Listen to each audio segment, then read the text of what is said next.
hated my first sales job to the point where 2 weeks within the job, I wanted to quit my job. So, how did I go from that to nearly 15 years later, still loving sales and teaching others how to sell? I'm Anne Jean Pierre with the Godly Business Podcast and coach and consultant with Better Sales Women. And today, this is what I want to talk to you about: how I learned to sell. So, like I said, I hated selling. The idea of selling was nerve wracking for me. And I don't know how or why I applied for a sales job right out of high school. And I hated every second of it and I wanted to quit. And if you watch my other video, I talked about how, with just a simple conversation, someone helped me to see sales differently. And from then, my journey into my long sales career started. So, today, I want to talk to you guys about how I learned how to sell and how you could apply those same 3 things that I'm going to share with you guys today on how to um, practice and get those skills to sell. So, the first thing I had to change my mind around is I was disqualifying myself as a salesperson. And this is something that oftentimes when I speak to prospects, clients, friends, whoever, that they say, I'm not a salesperson, a lot of times they're disqualifying themselves as a salesperson because of what they think a salesperson is, right? And when we think about it, most of the time, when we think of sales, we think that's something that you're born with. That's a personality trait that you can, that bubbly personality or that go getter personality, that you have to be born with that sales persona, right? And I used to believe the same thing. And granted, there are people who, by their natural personality, they are more apt and find sales to be a lot easier than the rest of us. So that is true that some people just seem to have a natural knack for it, right? So they just based on their personality that they're good, they just they're just great at it. That's awesome.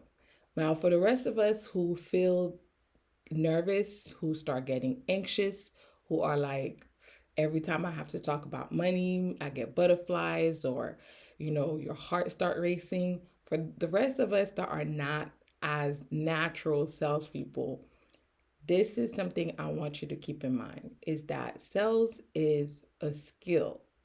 So because it is a skill, you, like anyone on the planet, can learn it. But the thing I want to point out to you is that most likely you already are a great salesperson. You sell every single day, whether you believe it or not, right? So sales is transferring of trust, right? Transferring of an energy where I make you confident about a decision that I want you to make in order for you and I to be on the same page, right? I'm transferring certainty that at the end of the day, after we finish our conversation, you are trusting me, you have certainty, you have confidence in me that we are going to get whatever result that I am the right person for you and things like that, right? So when you think about it from those lens, we are all salespeople. You have sold yourself, your spouse, your children, your boss. We are all salespeople. So if you had to get someone to the point of saying, hey, I'm the right person for this job, and you got hired, you sold them on yourself. So if you look at it through those lens, we are all salespeople.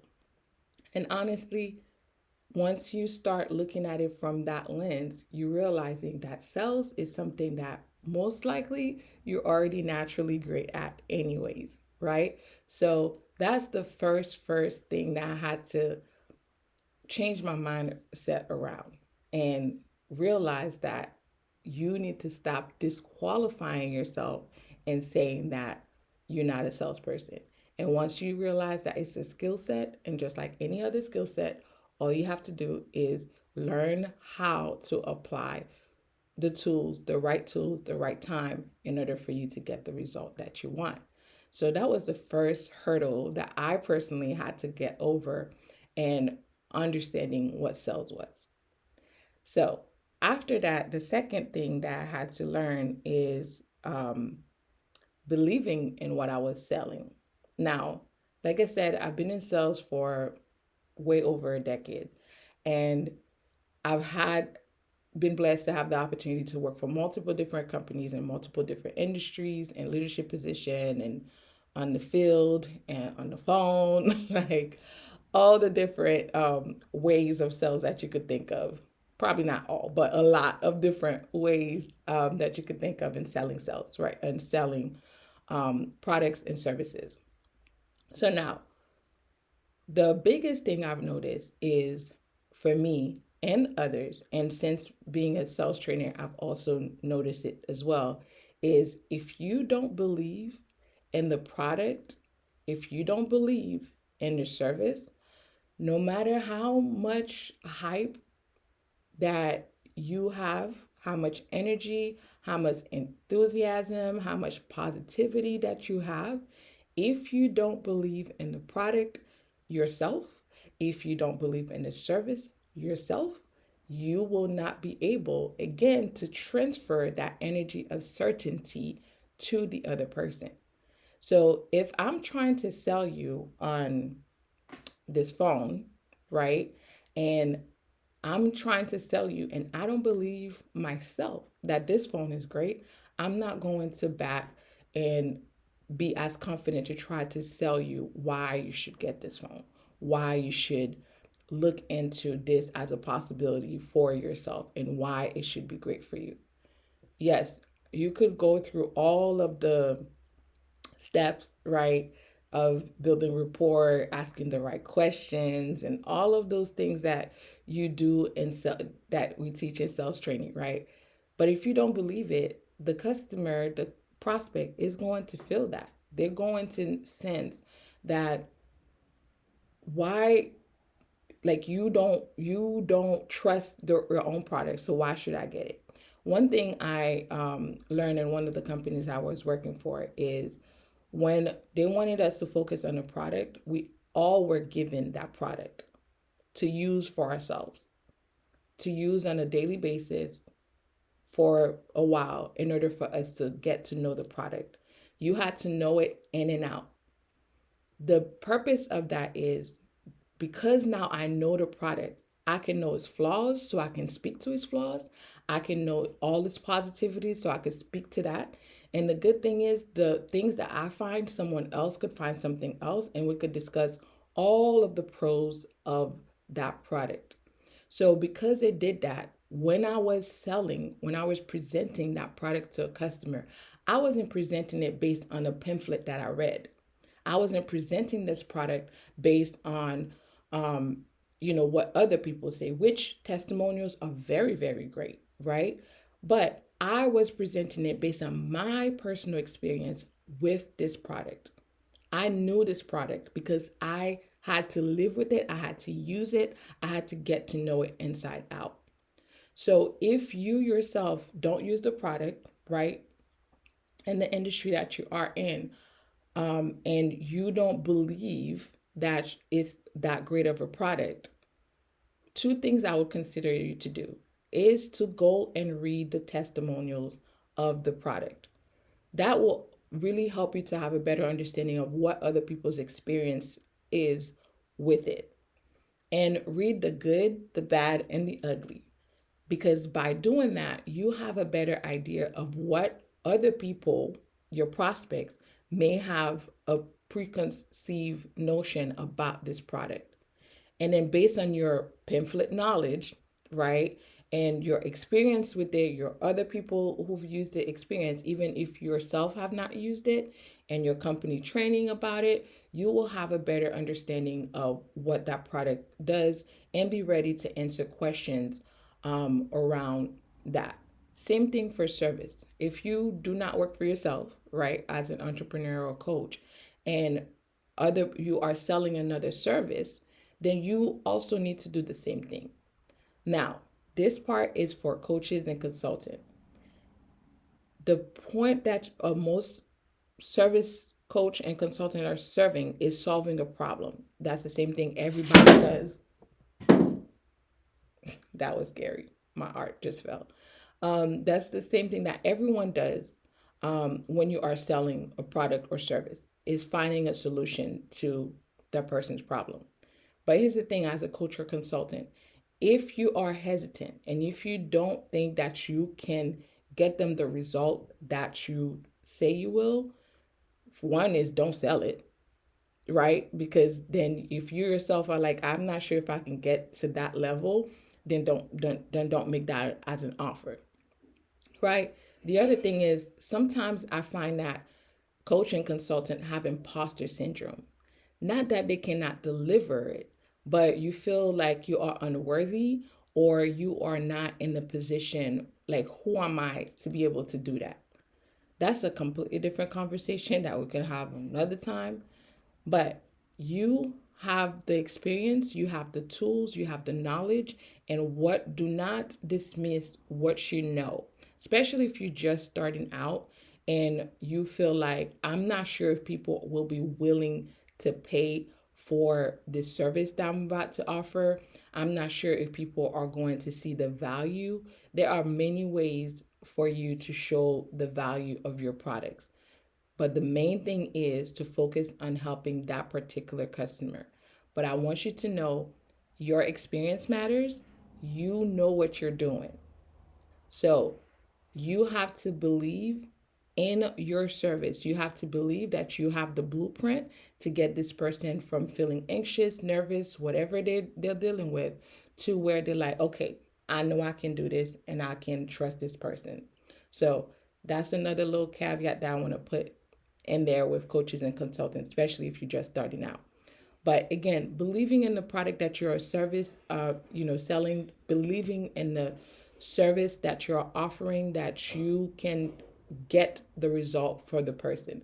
If you don't, you will not close the sale. So that's the second thing that I had to learn in order for me to, become a better salesperson. So that's one of the other things. The last thing is building rapport the right way.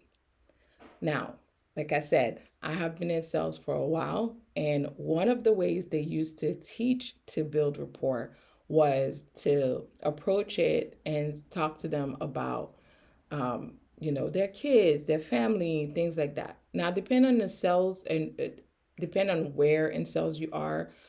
Sometimes it makes sense to approach that because the conversation will lead you to your sales, right? It's related to the conversation that you're going to have. It's related to learning about the product or service in order for you to pitch better for them, right? However, for coaches and consultant more specifically, I feel like the questions that you are going to ask is a way in order for you to build rapport. Remember that building rapport, the purpose of it is not just to make the customer feel good about you, like you, and things like that. The purpose of building rapport, when built the right way, when built the correct way, is to also help you to not just build confidence, but also close the sale, to understand the customer's pain point in order for you to close the sale, but also overcome objections, all of those things. So that's what I say by building rapport the right way. And for me, it was a trial and error. I had to learn that and pay attention to certain things. And the other thing that I realized, which I didn't put on this point, but the other thing I realized is I started paying attention to certain aspects of my sales, which demographic I was connecting with, which I will talk about that probably a little bit deeper in another video. But when you are building rapport, you will automatically start seeing there are certain people or a certain demographic that you click with. And that's one of the secret sauce that really helped me to understand what a lot of people may discuss as niche right now, right? So building rapport the right way can help you to figure out your niche as well. Again, I'll talk about that probably next week a little bit more. So, the other thing in building rapport the right way, there are two things that are very, very important when you are building rapport. The first thing is to be curious. Be curious. Ask the questions.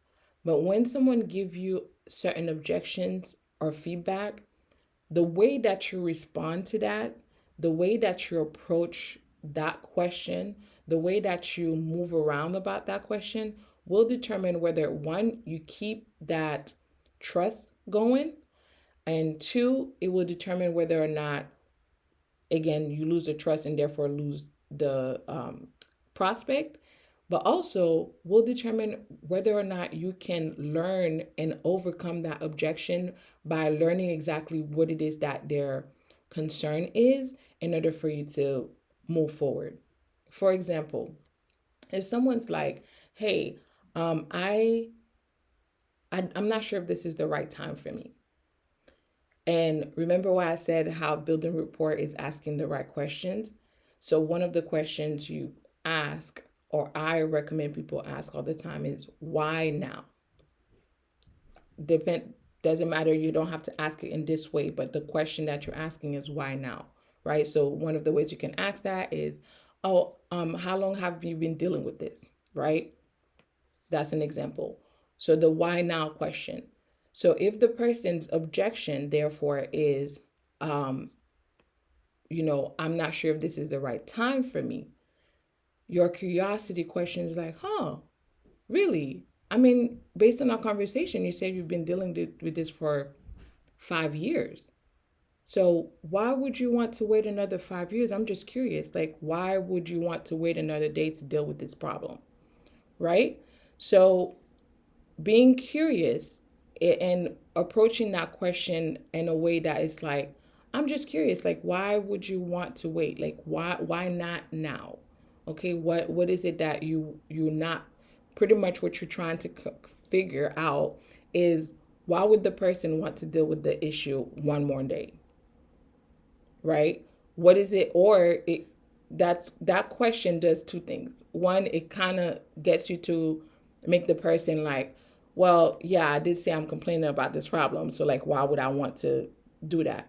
But also, it makes the person, it makes you open the conversation for the person to really tell you like, well, I'm hesitant because you telling me it's a contract for a year, and that's what their hang up is, right? So it's like, I'm not sure, but I don't want to tell you that's the reason why I'm not sure, right? So at being curious and asking the questions versus like just be like, oh, not right now. Oh, okay, I'm gonna give you 10% discount or something like that to try to close the sale, and not taking the time to get to know the prospect's true burden, true issue, and things like that, right? So be curious when they give you something like that. Is asking them further questions to dig deeper. Be curious about their situation. Be curious about their hesitancy, and ask in a way that doesn't make the customer feel um, dejected, if that makes sense. Okay.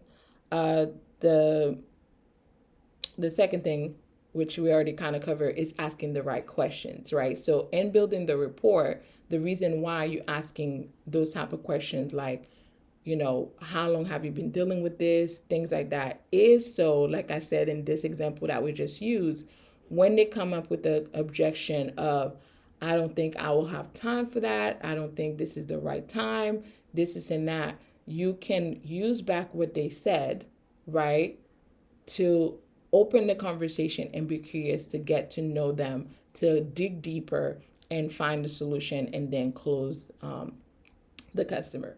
So this is one of the things that I harp on a lot, on building rapport the right way, especially as a coach and consultant, especially if you have those 30-45 minute consultation, especially if they're free consultation. You definitely want to make sure you're maximizing your time, maximizing the time that you have with the prospect, in order for you to strategically get them to where you want them to be, and not be diverging and going into conversation that is not going to help you get to the bottom line, if that makes sense. So that is definitely something, especially for new coaches and consultants. Get to the point, have the conversation. You can still build rapport, build trust, build all of those things without having to talk about blue skies and the traffic, if that makes sense. So those are the three things that really started to help me and how I learned how to sell. So again, it's not based on your personality. Sales is a skills, it's a conversation, and a transfer of energy as far as you being confident, you trusting me that I can get the result for you. So you are a salesperson. Second thing that you need to know is you need to believe in what you're selling. If you don't believe it yourself, it's going to be pretty hard to try to then make someone confident about that product that you yourself don't believe in. Common sense, things like that. Lastly is building rapport the right way, connecting with the customer, your prospect the right way in order for you to help them close, help them figure out what this problem is, find a solution for them, and then close the prospect. So those are the three things that I've learned. I hope that you can find something useful in this conversation and that you will go ahead and apply them. Of course, if you have questions, concern, comment, would like for me to expand more on one of those things I just touched on, I would love to get your feedback. So leave a comment, let me know what you think. Otherwise, thank you so much for taking the time to listen to me and watch this video. I pray that everything that you need will be provided for. And I pray that you will, any questions that you have a concern, just go to God, ask him. He will give you the answer. He will provide for you. He will teach you, counsel you, and guide you in the way that you should go. And then that's it for me, guys. I will see you guys next week. God bless.